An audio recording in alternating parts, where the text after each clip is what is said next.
ሰላም ጤና ይስጥልን ክቡራን የዩቲዩብ ቤተሰቦች፣ የሰዓቱን አጫጭር መረጃዎች እየቀርብ ያለው እስከ ፍጻሜው አብራችሁን ቆዩ።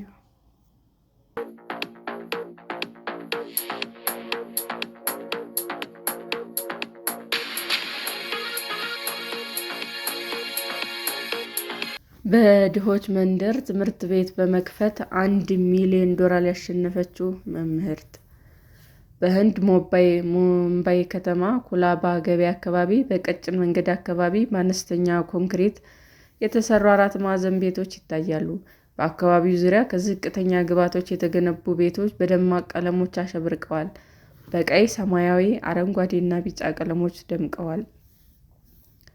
መንደሩ በአብዛኛው በጽዳት ሰራተኞች እና በቤተሰቦቻቸው የተሞላ ነው። እዚያው ይኖራሉ፣ እዚያው ይሰራሉ። በዚህ መካከል ሽጉጥ ያለ አነስተኛ የትምህርት ማዕከል መሰረታዊ ሂሳብ እና የቋንቋ ነፃ ትምህርት ያቀርባል። ህጻናት ለመጀመሪያ ጊዜ መደበኛ ትምህርት እንዲያገኙ ወይም ትምህርት ካቋረጡ በኋላ እንዲመለሱ ያግዛል።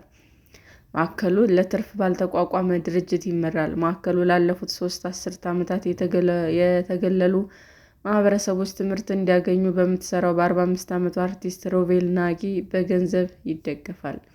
በዚህ ወር መጀመሪያ ናጊ ባሪኪ ፋውንዴሽን ከዩኔስኮ ጋር በመተባበር ለሙያው ልዩ አበርክቶ ለተጫወቱ መምህራን የሚሸልመውን ሽልማት ከ$1 ሚሊዮን ጋር አሸንፋለች።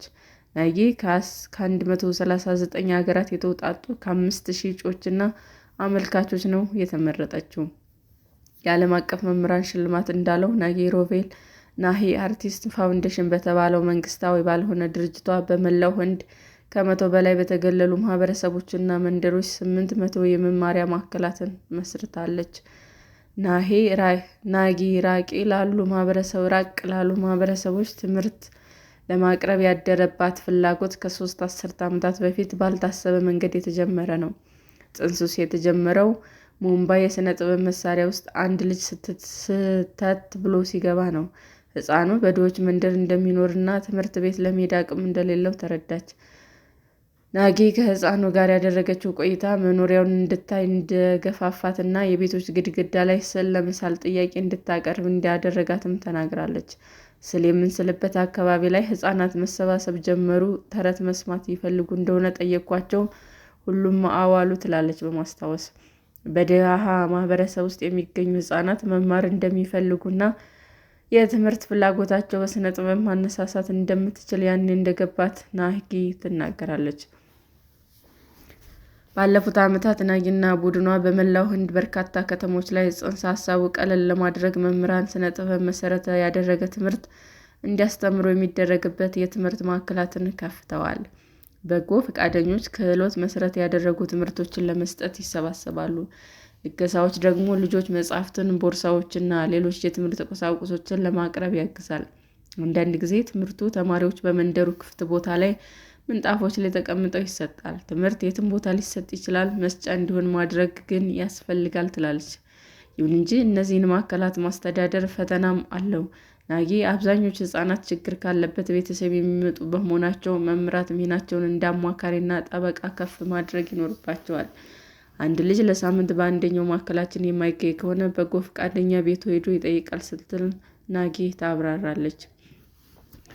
ወላጆች በልጆቻቸው ትምህርት ላይ ፍላጎት እንዲያሳድሩ መደበኛ ውይይት እንደምታደርግም ትናገራለች። ብዙዎች ተማሪዎች ትምህርታቸውን እንዲያጠናቅቁና ከማዕከሉ በኋላ ኮሌጅ ትምህርትም እንዲከታተሉ ማገዙን ትገልጻለች።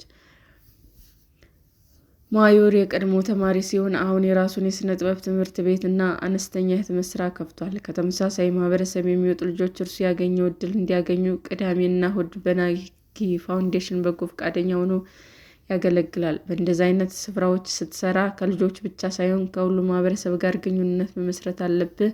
ይህ በገንዘብ እርዳታ፣ በአስቸጋሪ ጊዜ እጅ መስጠት ወይም ለጨነቀው ሰው ጆሮ መስጠት ሊሆን ይችላል። እምነታቸውንና የማህበረሰቡን ድጋፍ ካገኘን መልካም ስራችን መቀጠል እንችላለን በማለት ታብራራለች። በቆሻሻ የተከበቡ ስፍራዎች ወደ ክፍት የመማሪያ ክፍሎች በሚቀይረው ፋውንዴሽኗ ተምሳሌታዊ ስራ ጥልቅ ስሜት እንዳላት ትናገራለች። ከሳይንስ እስከ ንጽህና፣ ከአካባቢ ግንዛቤ እስከ ማህበራዊ ኃላፊነት ድረስ የሚዘልቁ ቅርሶችን ያሏቸው ትምህርታዊ ስዕላትን በግድግዳዎች ላይ ይስላሉ። እነዚህ የግድግዳ ስዕሎች በነዋሪዎች ዘንድ የማወቅ ጉጉት እንደሚፈጥሩና ባህሪና አስተሳሰብን ለመቀየር መርዳት እንደሚችሉም ትናገራለች። በ1 ሚሊዮን ዶላር የሽልማት ገንዘብ የፋውንዴሽኗን ስራዎች በማስፋፋት በተጨማሪ የህንድ አካባቢዎች ማዕከላቱን የመክፈት ተስፋም አላት። የኮላባ ስፍራ ግድግዳዎች በስዕሎችና በአነቃቂ ጥቅስ የተሞሉ ናቸው። የትምህርት ማዕከላቱ ግድግዳዎችን በደማቅ ቀለሞችና ከእጽዋት እስከ እንስሳት በስዕል ያሸበረቀ ነው። የ7 ዓመቷ ኩሺ በማዕከሉ ተማሪ ናት። ትምህርት ቤት መምጣት እንደሚያስደስታትና መምህር የመሆን ህልም እንዳላትም ትናገራለች። የቤት ሰራተኛ የሆነችው እናቷ የቤተሰቡ ብቸኛ አስተዳዳሪ ናት። ሌሎች በርካታ ልጆች ከተመሳሳይ ኢኮኖሚ ደረጃ የሚመጡ ቢሆኑም ሁሉም ትልቅ ህልም አላቸው እና የናጊ ትምህርት ቤቶች ይህንን ህልም እውን ለማድረግ ሚና እንደሚጫወቱም ተስፋ ሰንቀዋል። ሰላም ጤና ይስጥልን ውድ የዩቲዩብ ቤተሰቦቼ እንዴት ናችሁ? አዲስ ጀማሪ ነኝና ሰብስክራይብ ያደረጋችሁ አበረታቱኝ። አመሰግናለሁ። ዩቲዩብ አድማጮቻችን ለሰዓቱ ያቀረብኩላችሁ አጫጭር መረጃዎች ይህንን ይመስል ነበር። በሌላ መረጃ እስክንገናኝ ሼር፣ ላይክ፣ ሰብስክራይብ እንዲሁም ቢቀርብልን የምትሉት መረጃ ካለ ኮመንት እያደረጋችሁ ቸር ቆዩን።